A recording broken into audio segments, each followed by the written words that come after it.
Welcome to Life and Love Nuggets, where licensed therapists Brent and Janis Sharp share how you can thrive in your life, your love, and your relationships.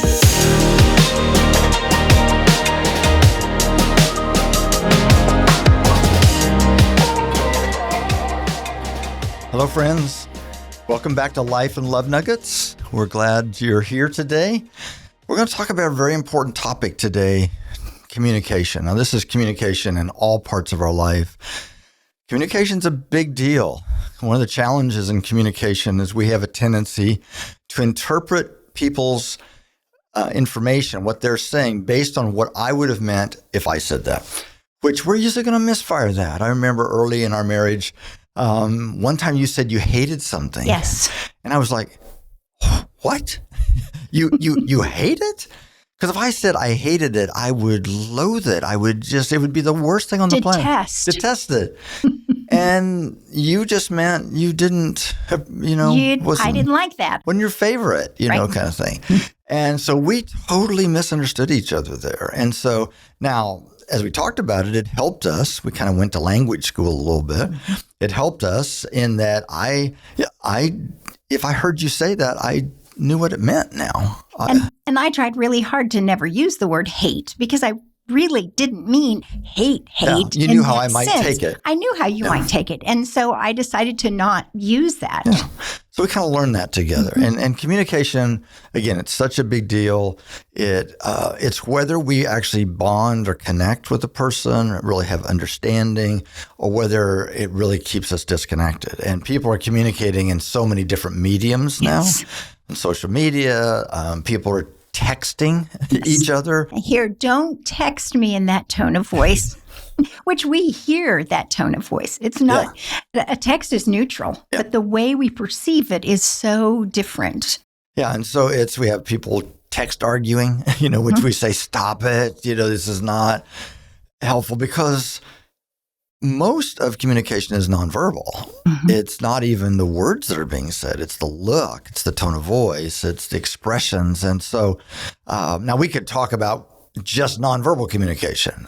We could talk about styles of communication. We could talk about all different kinds of things. We're going to kind of focus on some practices that we have learned in our own relationship and in our own business and life together in ministry, some things that have been helpful, some stuff we had to learn the hard way, which pretty much all of our stuff we everything we learned the hard way. Yes. And that's been helpful. And so we're going to take a peek at that in the process, but realize that we do oftentimes just really misfire with people. And so much of that is because we really speak a different language than our spouses, at least, and probably other people too. But when you look at, we came from totally different backgrounds. We have some male-female differences that are there, and we have personality differences that are there. So, of course, we're going to misunderstand each other because everything is filtered through those things in our life, in how we communicate and how we hear what people say. Yeah. So the foundation, I would say, of communication, or one of the basic foundations, is really respect. Mm-hmm.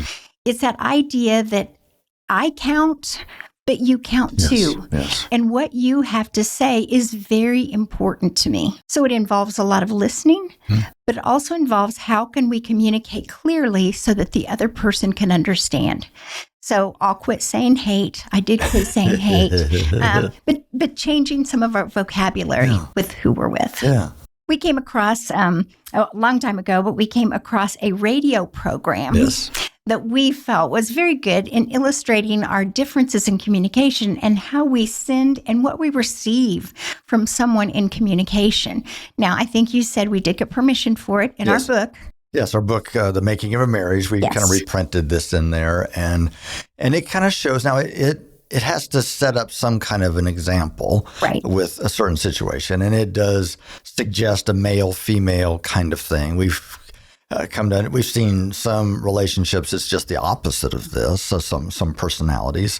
And so we're not trying to overcook this as all men are this way and all women are this way by any means, because you do have to look at environment, the way that we were raised, our life experiences, our personalities, and all of those kind of things to be able to really fully understand. But we we thought this was cute, and we thought it gave some really good understanding of how we can misfire. It's an extreme but funny examples. Yes. So let's start with our radio program. Yes. And so to set it up, Roger is attracted to a woman named Elaine. And when he asks her out to a movie, she accepts. They have a good time and enjoy each other's company. And a few nights later, he asks her out to dinner. Again, they enjoy themselves. They continue to see each other regularly. And after a while, they realize that neither of them is seeing anyone else. And then, one evening, as they're driving home, a thought occurs to Elaine. And without really thinking about it, she says aloud, "Do you realize that as of tonight, we've been seeing each other exactly 6 months?"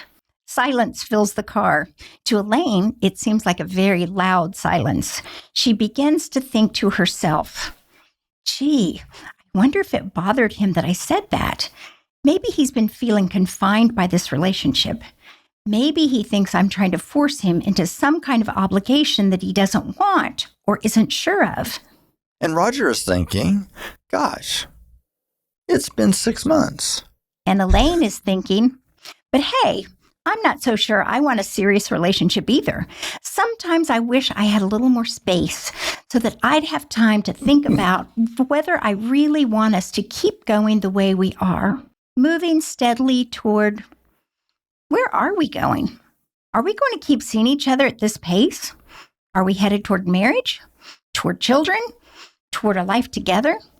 Am I really ready for that kind of commitment? Do I even know this person? And Roger is thinking, 6 months.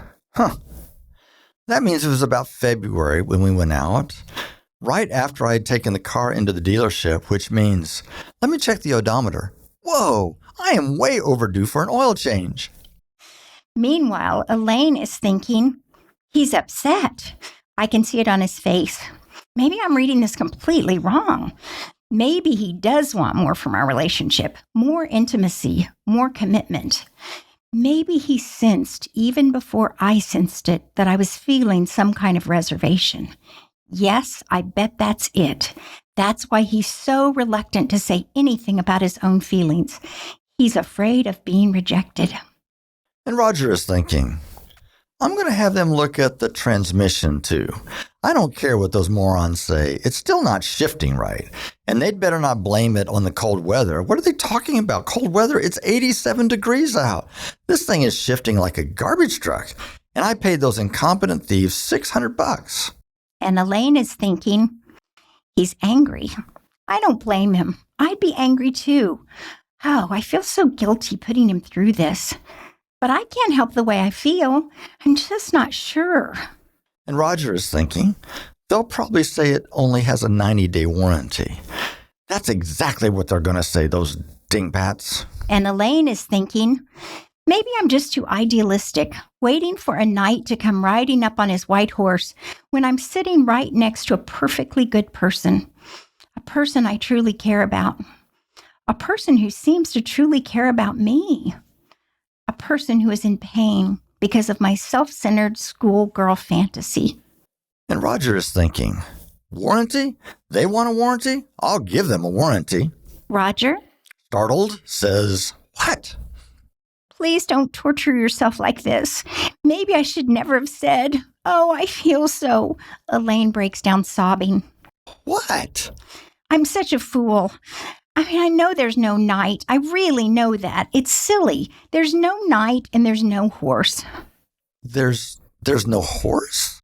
You think I'm a fool, don't you? Aloud, glad to finally know the right answer, Roger says, no.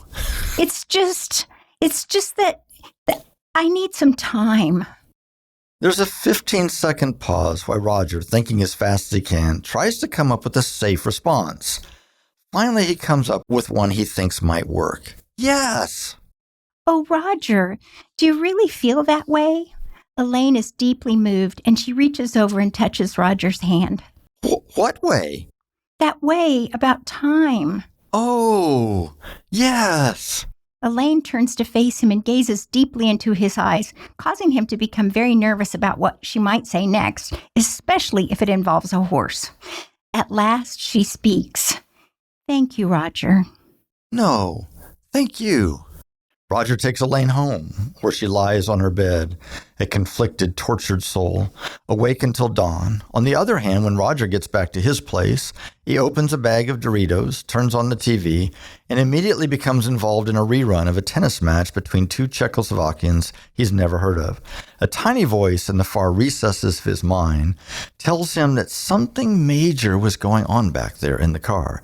But he's pretty sure that there's no way that he would ever understand what it was. And so he figures it's best if he just not think about it. This is also Roger's policy regarding world hunger.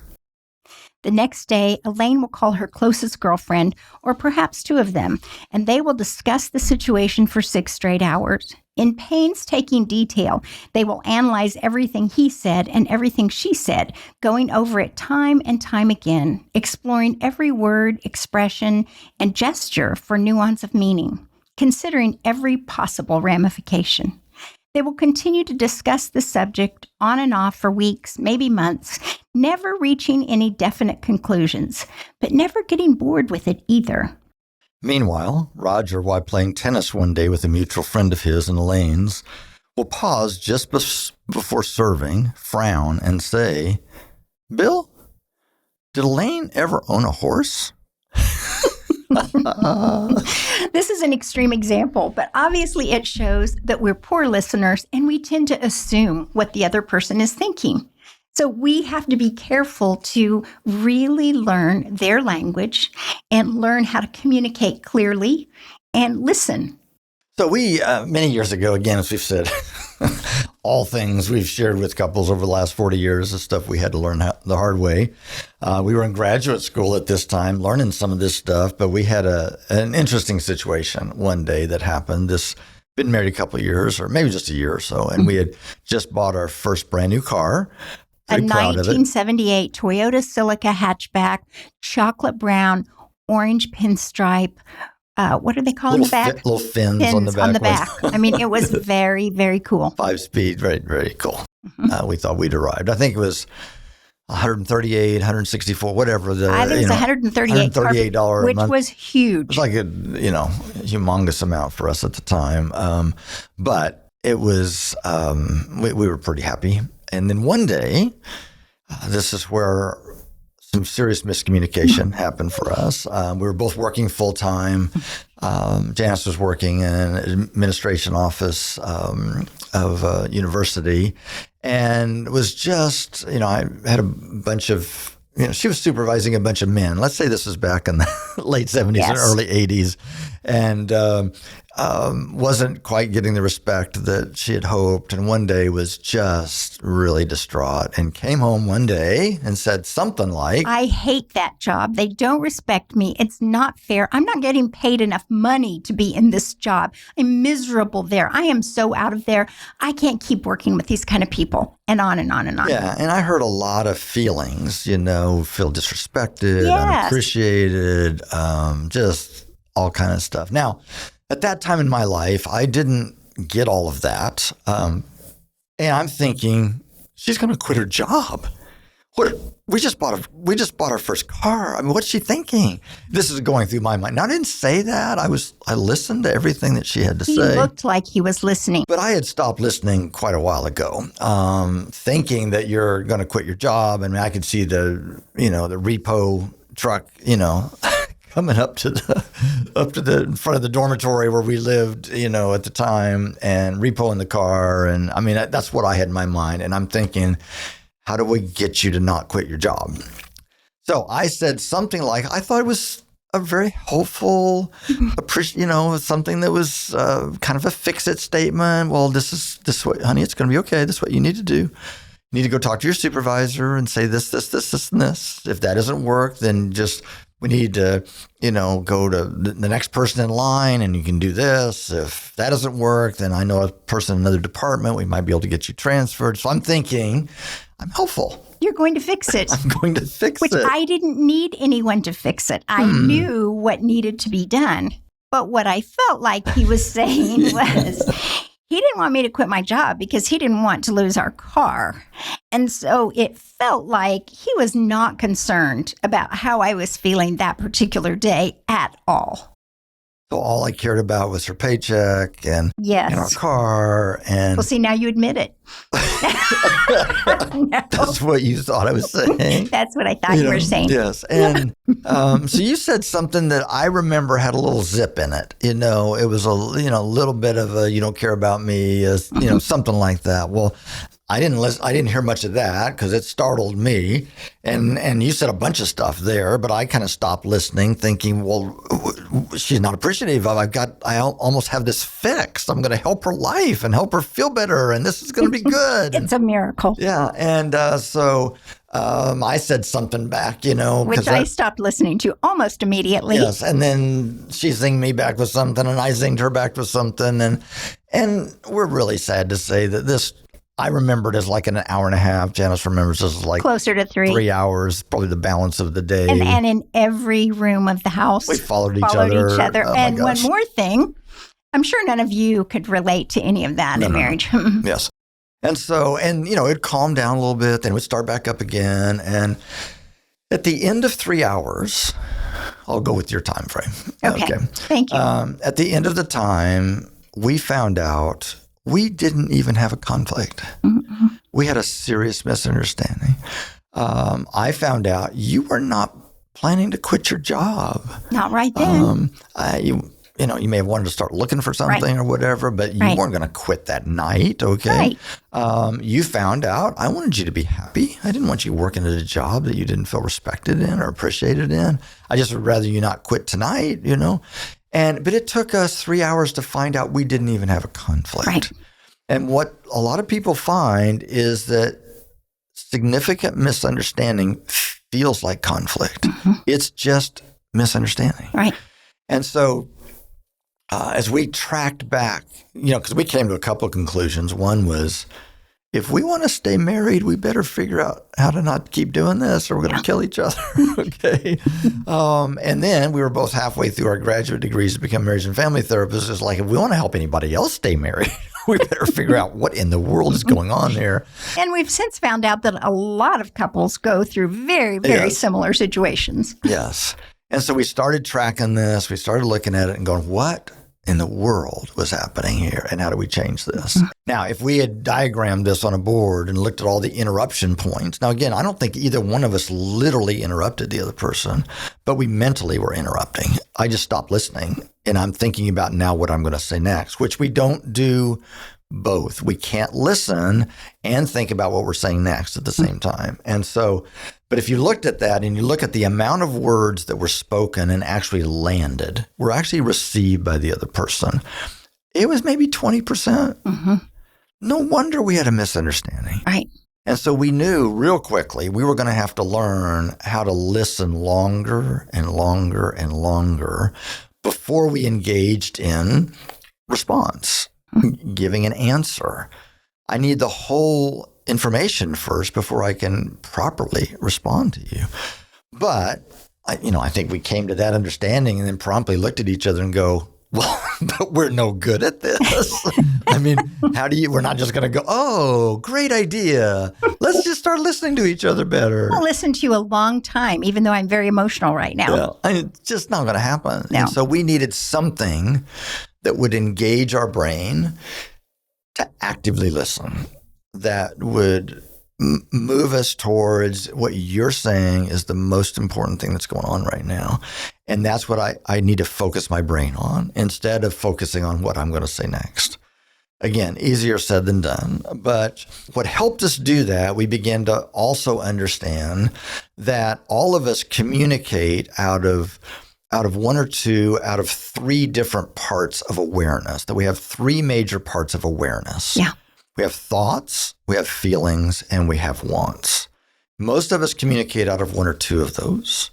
Certainly we see this in marriage, where oftentimes the other person communicates out of one or two of the other ones. And so we're speaking Chinese and Latin. I mean, two totally different things. No wonder we're misunderstanding. We're on different wavelengths. And so we were going to have to learn how to move around that triangle.